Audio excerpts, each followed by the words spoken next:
Welcome to Cut the Crop, keeping you in the know about everything you grow. Researchers, growers and other interesting folk delivering insights and information on topics ranging from agronomy to profitability. Brought to you by the Foundation for Arable Research. Hello and welcome. My name's Alison Stewart and I'm your host of this session of Cut the Crop. And today we've got FAR's Senior Environment Researcher, Dirk Wallace, with us today. Hello, Dirk. Welcome. Hi, Alison. Great to be here. Yeah. So we're going to talk today about Scope 1, 2 and 3 greenhouse gas emissions and what it all means on an arable farm and for arable growers. But I guess before we start talking about that in detail, we should ask the question, what's happening in the emissions space with the new government? Oh, it's a great question, Alison, and it's lucky you've got FAR's resident gas geek here to talk about it. I think we've had announcements from the government that agriculture will be removed from going into the ETS. So just to slow things down, what does that mean? In the policy, it kind of technically said that as of the 1st of January 2025, agriculture would go into the emissions trading scheme and be priced that way. So what the current government's done is take us out of that so we won't go into a default pricing mechanism. They've also said that their plan to reduce emissions is to invest in technology and research and development, but they haven't actually taken away the requirement for agriculture to reduce their emissions themselves. So legally, New Zealand still has to reduce our emissions. And we're not really sure what's going to be happening in terms of on-farm reporting and things like that moving forward. Haven't really had any updates at this point, but keeping our ears out and we'll kind of pass on the information as it comes to hand. Yeah, because obviously we know that there's the pastoral group that's been set up to focus on methane emissions, but there doesn't appear to be anything happening in the nitrous oxide space. And so it is a little bit unclear exactly, like we can't give out messaging to our growers from a government point of view at this stage, other than to say there is still targets in place and growers should still, get to know what their emissions number for their farm is. And at some stage, the government may introduce a pricing mechanism or they may not. But irrespective of that, the market is driving a lot of this and it's probably going to drive it a lot quicker than the government will. Exactly. Yeah, that's a really good point. And we're starting to see, I guess, local and international examples of those market demands around emission reduction. And I guess that's what we'll touch on a bit today. But just to reiterate your message, Alison, probably the way the government has changed things, I would say don't take your foot off the gas, but it just allows us a little bit more time to do our emissions homework. And so these conversations should get growers up to speed with all the stuff we'll be talking about and we'll be asked of them in the future. So let's talk about it today. Let's talk about Scope 1, Scope 2 and Scope 3 emissions and what that actually means. Yeah, so many people might have heard of that. They might not have. It's kind of coming into our conversations. But essentially, when a product's produced, and that could be any product from a pint of beer to a pint of milk, depending on which way you lean, that product has 3 different scopes of emission footprint. And the scope kind of just means the boundary, I suppose, where the emissions came from. So scope 1's pretty simple. In the context of a pint of milk, for example, it would be the emissions that occur at the point of manufacturing that product. So whatever the manufacturer produces. Scope 2 emissions for that pint of milk might be the electricity, or is the electricity that's used and the emissions associated with producing that electricity to produce the product. And then scope 3 emissions for that pint of milk might be the upstream emissions to produce the raw materials that went into the product. So in that case, it would be the decisions the dairy farmer made, for example, and even further upstream, it can be the decisions that the people that manufacture the fertilizer and the feed make. So it kind of gives you a series of hoops, I guess, in which you can capture your different emission sources. Hopefully that explains it. Yeah. I can always repeat it in another go. So if you're an arable farmer and you sell feed into a dairy farm, you are part of Scope 3 emissions for the production of that milk.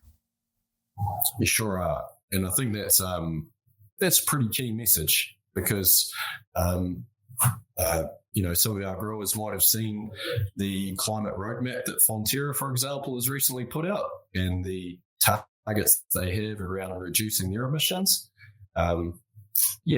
We as a sector produce feed that turns into milk, so we fit in this. We are a Scope 3 emission for milk production, and so it's possible that dairy farmers would not purchase animal feed from an arable farmer who couldn't provide information about what the emissions profile of their animal feed is. So we need to have that information to be able to provide to dairy farmers or poultry farmers or whoever is using our produce.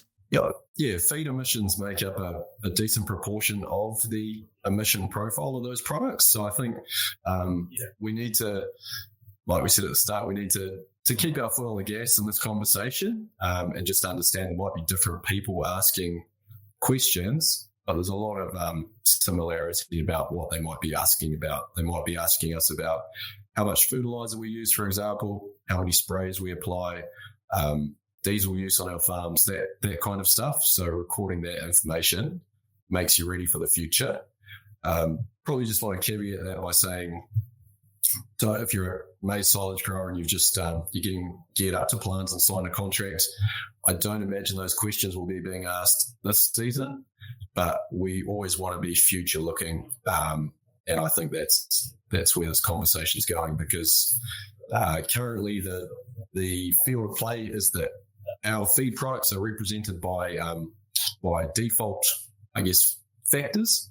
And the work we're trying to do is understand whether those defaults are right and represent our products, or whether we need to do some more work to get more accurate numbers to the dairy industry so they can achieve their targets and we can tell the story of how great arable products are. Yeah. So you see that that it's not that each individual farmer would have to have a specific number for a specific, production of some feed. It's that the arable industry would have generic numbers for wheat or barley or maize. Yeah, and I think in terms of the milk production and that Fonterra specific question, we're currently at that generic level. But I have, within the last 12 months, been talking to other producers that do require individual farm information. So had a conversation with Mob Europe, based in Australia, looking to produce low carbon barley for their zero carbon Heineken product. And their conversation was they wanted to calculate on-farm emissions when they signed the barley contract with the grower. So those individual growers would need to have an individual number and it fit into the product they were producing. So it's not impossible. There's other examples in other industries that could be the case.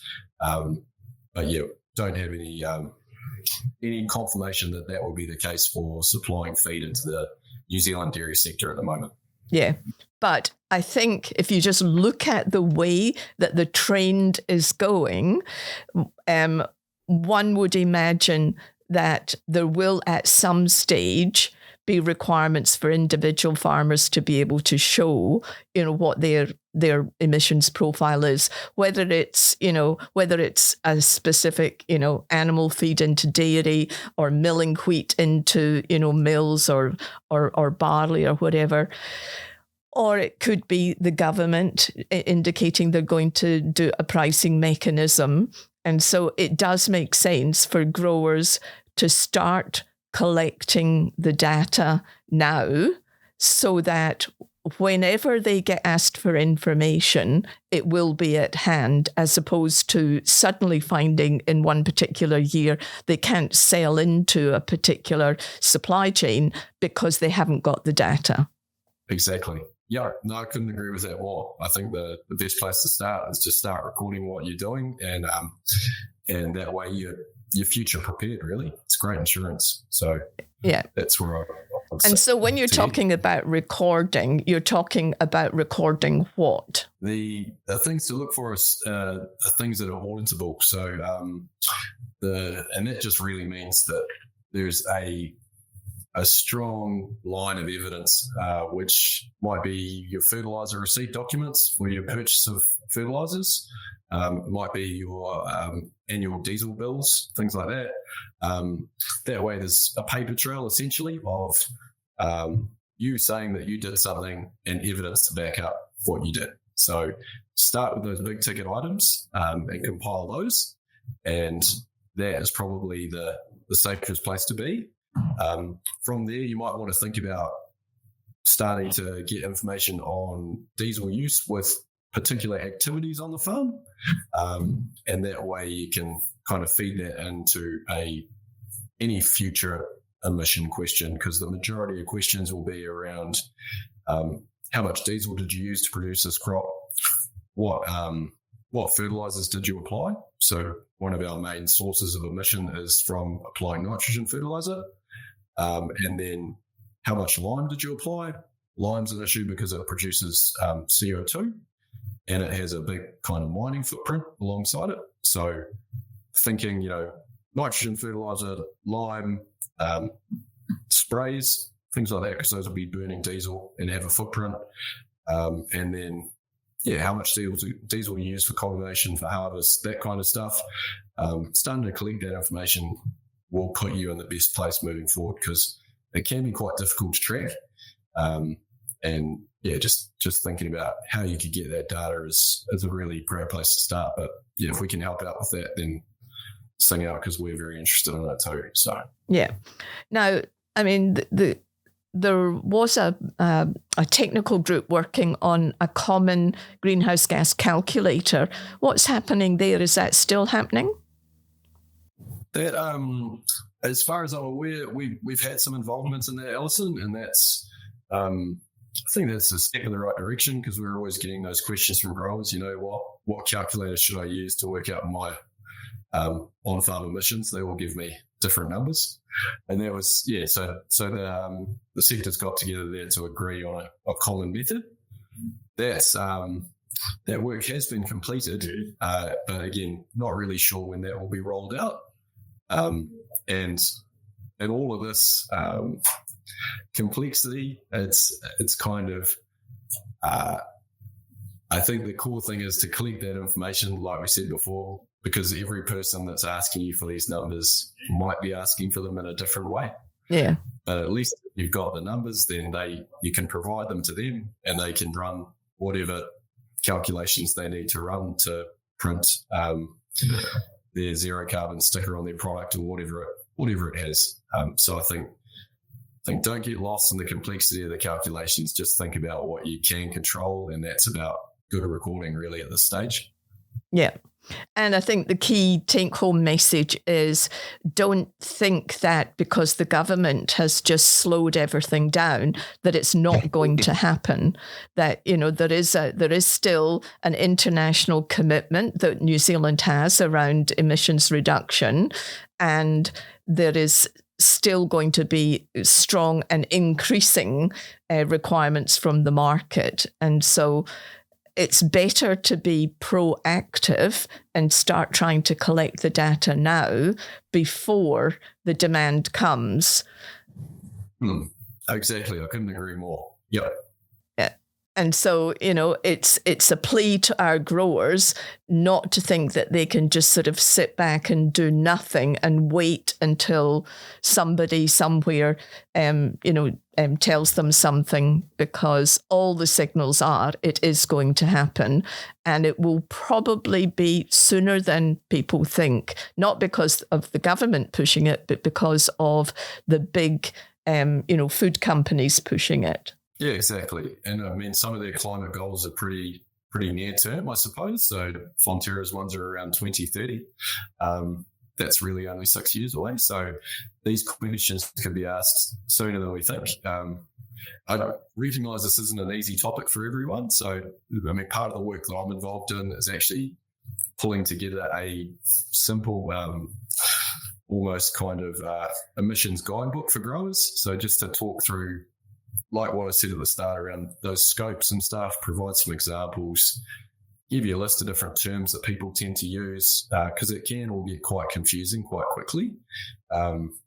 So hopefully that'll be a start point for people that want to get on this journey and learn more about this space, so that they're ready for the future, I suppose. So when's that going to come? Sorry, Dirk. When's that going to come out? I'm hoping I've got a talk to give at Crops in November on greenhouse gas emissions in Arable, and I'll be talking in the context of the future farm at Chertsey, so that should be really interesting. And I'm hoping that document will be ready for distribution on that day. And so if there's any growers that want to know a little bit more about this, you're happy for them to contact you directly? Yes, with the caveat that I probably won't have all the answers thereafter, as always. But always happy for a chat. Yeah, great. Okay, thank you very much, Dirk. And thank you, listeners. Have a great day on the farm. Thanks for tuning in to Cut the Crop, presented to you by FAR. If you'd like to know more about any of the topics